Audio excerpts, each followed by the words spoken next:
হরে কৃষ্ণ। জয় জগন্নাথ। জয় জগন্নাথ। জগন্নাথ ঠাকুরের লীলা বলবো এবং ভক্তগণের লীলা। কি হয়, জগন্নাথ ঠাকুর ওতে অনেক খুশি হয় যখন ভক্তগণ তার লীলা করে।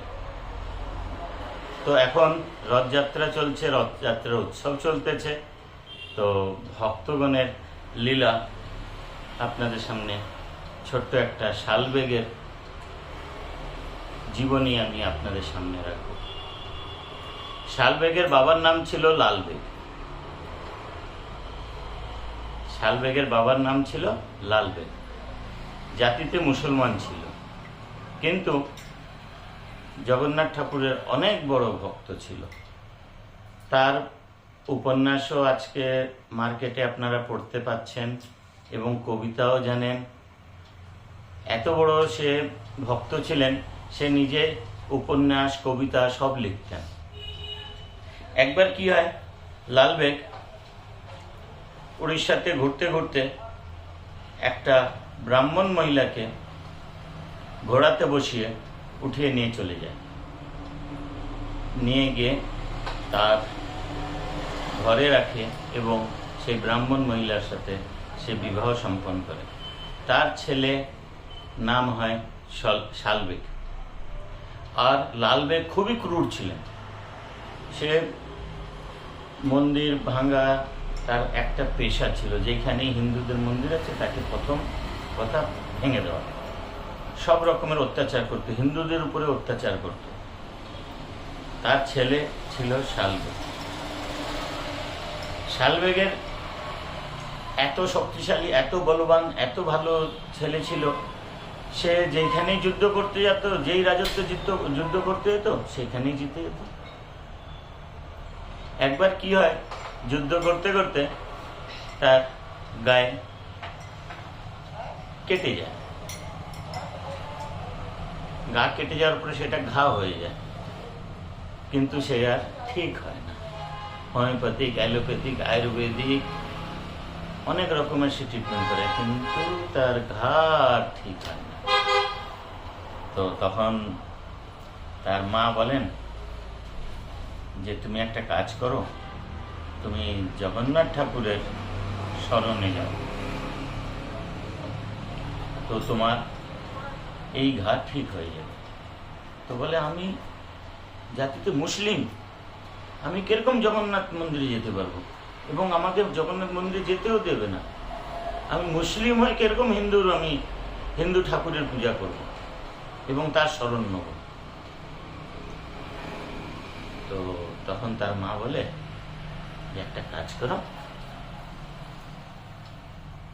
তার মা কি করলো, ঠাকুরের রূপের বর্ণন, তার লীলার বর্ণন, ভক্তের বর্ণন এমন ভাবে তার সামনে প্রস্তুত করে দিল, সে ঠাকুরের ব্যাপারে পুরো জেনে গেল যে জগন্নাথ ঠাকুর, বলভদ্র ঠাকুর, সুভদ্রা ঠাকুরটা কে।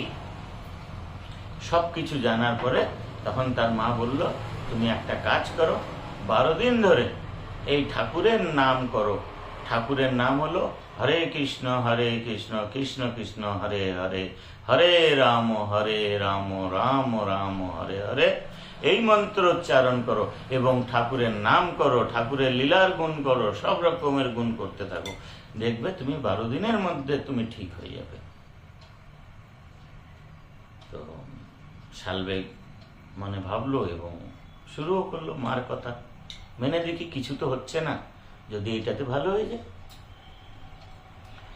সে জগন্নাথ ঠাকুরের নাম করা শুরু করলো। 11 দিন হয়ে গেল। মাকে বলে, মা আমার তো কাঁটাটা ঠিক হলো না। 11 দিন হয়ে গেল আমি ঠাকুরের নাম করতেছি এবং মন্ত্রোচ্চারণ করতেছি, কিন্তু আমার ঘা তো ঠিক হলো না। তখন তার মা বলে, আজকে 11 দিন হয়েছে, 12 দিন হোক, 12 দিনেই দেখবে তোমার পুরো ঘা ঠিক হয়ে যাবে।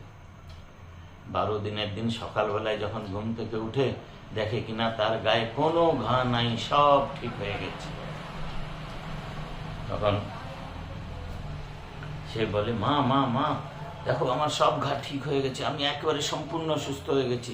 তারপরে তার মনে যে একটা অগাধ বিশ্বাস জগন্নাথ ঠাকুরের উপরে এসে গেছে। মুসলমান জাতে মুসলমান, কিন্তু অগাধ একটা বিশ্বাস তার উপরে এমন জেগে উঠেছে যে জগন্নাথ ঠাকুরের নাম ছাড়া আর কিচ্ছুই নাই। কিন্তু তার সাথে একটা প্রবলেম, সে হলো মুসলমান, মন্দিরে যেতে পারবে না। তো ঋষিমুনির আশ্রমে গিয়ে জগন্নাথ ঠাকুরের ব্যাপারে আরো জ্ঞান অর্জন করলো। তারপরে বলল আমি ঠাকুরের কাছে যেতে পারছি না। যখন বৃন্দাবনের ব্যাপারে যখন জানতে পারলো যে বৃন্দাবনে এই জগন্নাথ এই কৃষ্ণ, তো তখন কি করলো, সে বৃন্দাবন চলে গেল।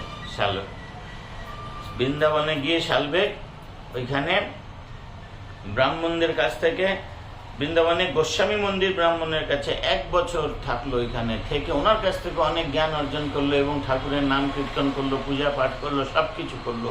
করার পরে ফট করে মনে পড়লো, আরে এই সময় তো রথযাত্রা হয়, রথযাত্রাতে তো আমাকে যেতে হবে। তখন ভাবলো এই কয়দিনে আমি রথযাত্রাতে কিরকম পৌঁছাবো, না যাব না। আমি ভাবলো না গিয়ে আমি কিরকম থাকবো, আমি জগন্নাথ ঠাকুরের ভক্ত, রথযাত্রা এত বড় উৎসব, আমাকে তো যেতেই হবে, না আমি যাব। তো তখন ওইখান থেকে শালবেগ দৌড়ালো রাস্তায়, কোথায় কোনোদিন প্রসাদ পেলো তো ঠিক, না পেলো তো ঠিক, সে দৌড়ালো। রাত্রে ঘুম নাই, দিনের ঘুম নাই, দৌড়িয়ে দৌড়িয়ে দৌড়িয়ে সে পৌঁছালো জগন্নাথ মন্দিরের কাছে। কিন্তু সেদিনকে কি ছিল, ফিরত রথ ছিল। মাসির বাড়ি থেকে জগন্নাথ ঠাকুর নিজের ঘরে রিটার্ন আসতেছিলেন। তো তখন কিছুটা বাকি ছিল, একেবারে কাছে, এই সামনে মন্দির আর এই হলো রথ, একেবারে কাছে দূরত্ব। তখন তার সবাই টানতেছে, আর যাচ্ছে না, আর যাচ্ছে না। জগন্নাথ ঠাকুর সে বসে আছে। জগন্নাথ ঠাকুর সবসময় নিজের মনে রথ যায়, সবাই টানলে কিন্তু রথ কোনো সময় যায় না। তার মন করবে হ্যাঁ যাব, তো সে যাবে। তার মন করবে যাব না, তো সে থেকে যাবে। আর জগন্নাথ ঠাকুর সবসময় ভক্তের অপেক্ষা করে। জগন্নাথ মন্দিরে কোনো সময় কেউ গিয়ে তার পা ছুতে পারে না, তাকে আলিঙ্গন করতে পারে না। কিন্তু এই রথযাত্রার দিনে ঠাকুর নিজে যায় ভক্তদের সাথে আলিঙ্গন করার জন্য। তখন যখন রথ টানতেছে, যাচ্ছে না, রাজা হাতিয়ে এনে, সিপাহী এনে সবাইকে দিয়ে ধাক্কা দেওয়াচ্ছে, আর একটুখানি বাকি, আরে চল রে চল রে। জগন্নাথ ঠাকুর আর যায় না। তখন শালবেগ পৌঁছালো হাঁপতে হাঁপতে, ঠাকুর তুমি আমার জন্য কি যাওনি? ঠাকুর আমি এসে গেছি, এইবার চলো বলে তার পা ছুঁয়ে আলিঙ্গন হয়ে গেল, রথ তার হাঁটা শুরু হয়ে গেল। তো আমার কথা হচ্ছে, আপনারাও ওনার উপন্যাস পড়বেন, শালবেগের কবিতাও পড়বেন, অনেক ভালো ভালো কবিতা এবং উপন্যাস আছে। একটা মুসলমান হয়ে এত সুন্দর ঠাকুরের ভক্ত, তো আমি চাই এই রথযাত্রার মধ্যে রোজ দিন ঠাকুরের নাম করেন, রোজ দিন ঠাকুরের গুণগান করেন। যত গুণগান করবেন তত ঠাকুর খুশি হবে। তো সবাই বলেন জয় জগন্নাথ। জয় জগন্নাথ।